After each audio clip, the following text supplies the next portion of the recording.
Okay, yesterday we started the dinim of preparing oneself for davening. So we said the pasuk says, "Hikin l'krasa l'kachi Yisrael." The Yidden have an obligation to prepare themselves to daven. Therefore, like we said, when you go daven, whether you're davening at home or in shul, it doesn't matter. You're supposed to wear decent, respectable clothing, as if you're going to meet the king or somebody prominent. And therefore, you're supposed to dress accordingly because you're having a private audience with Hashem, like we said. Okay, then it's the dinners like this. You're supposed to give tzedakah before davening. And we'll discuss before Shachris and before Mincha. Now, why? Because the pasuk says, "Ani b'tzedek echse panecha." I with tzedek, meaning tzedakah, will see your face. And the Gemara says, Rabbi Lazar, Yoev pruta la'ani v'hadan masik. Gemara Basra says, Rabbi Lazar used to give a coin to a poor person, and then he went to daven. And he called it the pasuk, "Ani b'tzedek echse panecha." I with tzedek, meaning tzedakah, will see your face. What's the reason for that? Oh, by the way, there's another interesting din from the Arizal. We even say it verbally, but the Arizal says that before davening, you should say, "Hareini mekabel alai mitzvah sasei v'yohavta re'echa kamecha." That a person accepts upon himself the mitzvah of loving your fellow Jew. And both of these things are interconnected. The Gemara says that when a person, not a tzaddik, the Gemara says about tzaddikim, the Gemara, there's a pasuk in Tehillim that says Abirei Leiv. Abirei Leiv means the strong-hearted people. So the Gemara says that refers to tzaddikim, harocheikim mitzdaka, who are far from having to ask Hashem for tzedakah. But us, as we say in Slichas, Locha Hashem tzedakah. We're asking basically Hashem to give us tzedakah, meaning Jew davens to Hashem, he says, okay, I want health, wealth, happiness, atzlocha, gezon, panos, and nachas, I want all these, everything good I'm davening for. Huh? Yeah, ha-gefen. He's davening for everything. The question is, who are we to ask Hashem? Hashem looks down and says, 1 minute, I ask you to do A, B, C, D, 613, are you doing those mitzvahs that I'm asking you, that you're asking me? I mean, you have to be fair. So tzaddikim keep the mitzvahs. So it's like the mashal given. If a worker works for you, he works the hours and he puts in the hours, and then he asks for a check.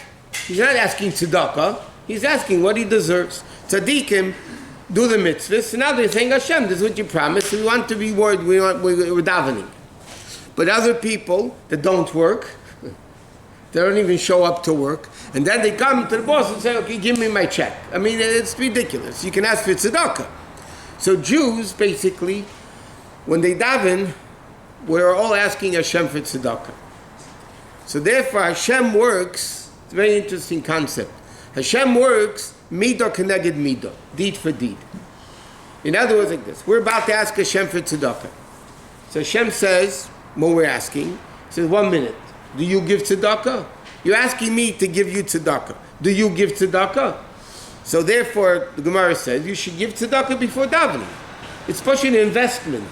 You give tzedakah before davening, that Hashem sees we're doing a mitzvah, we're giving tzedakah. Then we have a right to say, listen Hashem, I give tzedakah, so I'm asking you for tzedakah. The same thing with, as the Arizal says, Kitzur brings this down, by the way, that when a person has achdus, the greatest joy a parent can have is all the children get along. All the children get along in harmony and unity. So when the Jews get along, so then Hashem has a lot of nachas, and then He gives us what we actually need. But it works even more than that. In Sim Shalom, we say, Sim Shalom, and then we say like this: Barcheinu Avinu Kulanu Ke'echad Bar Penacha. Simply means Barcheinu Avinu, our Father, bless us, Kulanu Ke, all of us, bless all of us. The Alter Rebbe in Tanya says, he defined it a little bit differently. Barcheinu Avinu, when is it possible that Hashem should bless us? When Kulanu Ke'echad. When there's unity amongst the Jews, like the Gemara is the last Mishnah. You want a bracha, you have to have shalom. So therefore in Kitzur it brings down, but the big Shulchan Aruch also brings down, that you should give tzedakah before daven shachris and mincha. I'll get to Ma'ariv in a second. And you should also have the inyan of Avas Yisrael. Now, what's with tzedakah at night? There's an interesting chidah. The Birkei Yosef writes that, according to Kabbalah, that you're not supposed to give tzedakah at night. Because the whole inyan of tzedakah is dafka by day. And they quote a source in Yerushalmi that it's the time it's pushing. So chesed, yom is chesed, and night is gvura. So chesed is tzedakah. But by the way, all the poskim write, including the Arizal, that if that's only stam to give tzedakah. If a poor man asks you for money at night, you have to give him. It's not stam to give tzedakah in a pushka. Then it's not. There's an inyan not giving at night. I mentioned the story many times. The Rabbi told the story many times by Fabrengen. And this is before the Rabbi became Rebbe. He said he once gave tzedakah at night, whatever. Nobody asked him, he just gave tzedakah at night. So Yid came over to him and admonished him, why are you giving tzedakah at night? It says in the Arizal, you don't give tzedakah at night. Why are you giving tzedakah at night? And he starts screaming at him. So again, the Rebbe was young before he became Rabbi. He said, it bothered me. So I went into my father-in-law, the previous Rebbe, and I told him what happened. So he said, the previous Rebbe smiled, and he said, it seems that guy doesn't give tzedakah during the day either. It seems that guy doesn't give tzedakah during the day either, because a person who gives tzedakah, like we said, that should be the worst sin we do, is giving tzedakah at night. Wouldn't that be sweetening the din in a certain sense when we give tzedakah? Here you're talking about at night, it's din. Yeah, but I understand what you're saying, but Lepero, that's only if somebody asks you, then you have a chiyuv at tzedakah. But stam like this, you give it during the day. But it's interesting, even when the Rebbe used to give out dollars by the Fabrengen, for the tankistin to give out for people to tzedakah, many times the Rebbe said, even though it says in Ari Kabbalah that you don't give tzedakah at night, the Rebbe says, you don't have to put it in the pushka tonight. And we're giving out dollars. You can put it in the morning into the pushka. You don't have to necessarily give it at night. But like I said, the worst thing, it's like, in Kabbalah it says, and the Rebbe brings it down in Minhagim, that you don't say Tilim at night. After Seisei Kochavim, except Friday night and Rosh Hashanah, different times that you could say Tilim at night. Like this, it says in Kabbalah that you don't say Torah Shebiksav at night. Not only Tilim, you don't say Torah Shebiksav at night. What's the source of this? It's brought down in Kabbalah. The source of it is a medrash. It says when Moshe Rabbeinu was on Sinai, 40 days, so it says in the medrash, during the day, Hashem learned to them Torah Shebiksav, and at night he learned with them Torah Shebal Peh. So there's a whole Indian in Kabbalah that Torah Shebiksav you learn only during the day, not at night. But by the way, if you learn Chumash with Rashi, then it's Torah Shebal Peh. But it's like, guys will say, you know what? You can't say Tilim at night, so therefore they'll watch television better. You know what I mean? Or they'll speak Lashon Hara, or do something else. The worst thing we should do is saying Tilim at night, or giving tzedakah at night, or doing all these things, and that should be the worst of it any one of us do.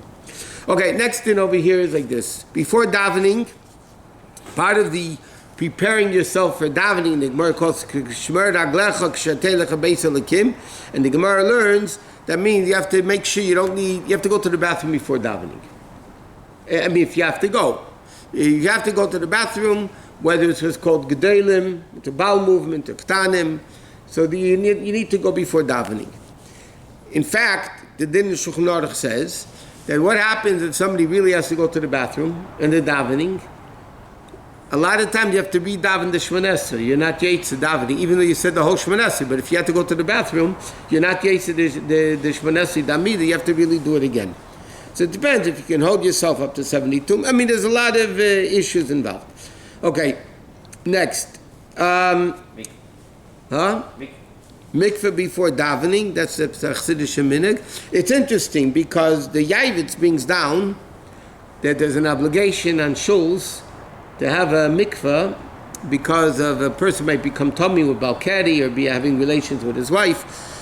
So before davening, even though the Gemara says Batla Takonis Ezra, but still over there he has an interesting shaila, by the way, because they're talking about the poskim in that case. There was a mikveh in a certain city that they didn't let the men use the mikveh. Why? Because when the men used the mikveh, the women felt grossed out by it and they stopped using the mikveh. So obviously it's much more, halachically, it's much more important for for the woman to use the mikveh than the man. So they made a takana. And then they bring down that the covenant Rav said you have to be mevatel the takana. But today, they don't do it. In fact, I know cases, because I get this often. There's one mikveh in the city, and I had cases that the shliach calls me. He said the women say clearly if the men use the mikveh, they're not going to mikveh.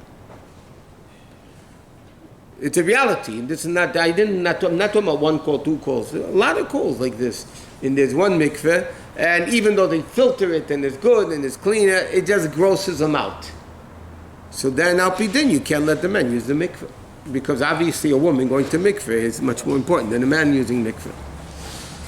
Okay, before davening, you have to wash your hands before davening, because unless if you were in shul and you wash before mincha, let's say, and then you're learning, and then you daven, then you don't need to wash your hands. But there's a rule in the Gemara: yadai maskoni yasem. Hands are always moving. So it's inevitable during the day that you didn't put your finger into your ear, you didn't touch your inside of the nose, any part of the body which is normally covered, or you tie your shoes, something inevitably. So there's a din, shchunoch, you have to wash your hands before davening. Make sure they're clean, and because maybe they scratched their head, whatever, maybe they would have to go take care. So therefore, they have to, like it says, erchatz b'nikoyin kapai. You're going to wash with cleanliness his hands. The bottom line is you have to make sure that your hands are washed before davening, unless if you, like I said, wash your hands and then you're careful not to do anything wrong.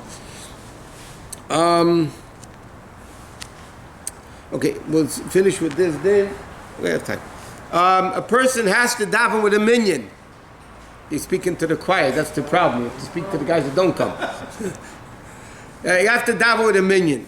Because it says, Ani svilasi l'cha Hashem eisratzin, and the Gemara says, when is an eisratzin?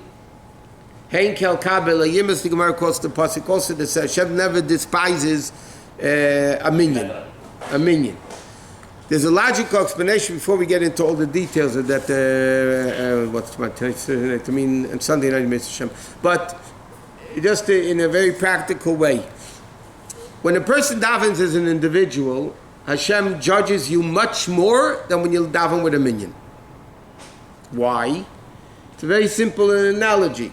You go to the store, you're going to buy an apple, 2 apples, 3 apples, yeah? Or a pear, whatever, you're going to buy a fruit. So what do? You take the fruit, you look it over and this, and make sure there's no soft spots, make sure there's no holes, make sure... You look it over, a few apples you look over. When you buy apples by the case, you don't look at every single apple. You look generally, you look at the case, more or less, it's good, you take the whole case. The same thing is like this. When a person davens as an individual, Hashem looks him over. He says, let me see who's talking to him, who's asking me. So then you judge much more. When you have a minyan davening, and they're not killing each other, not throwing knives at each other, they're push it in the room together, Hashem says, it's a good basket, I take the whole case. And Hashem answers the tefillah.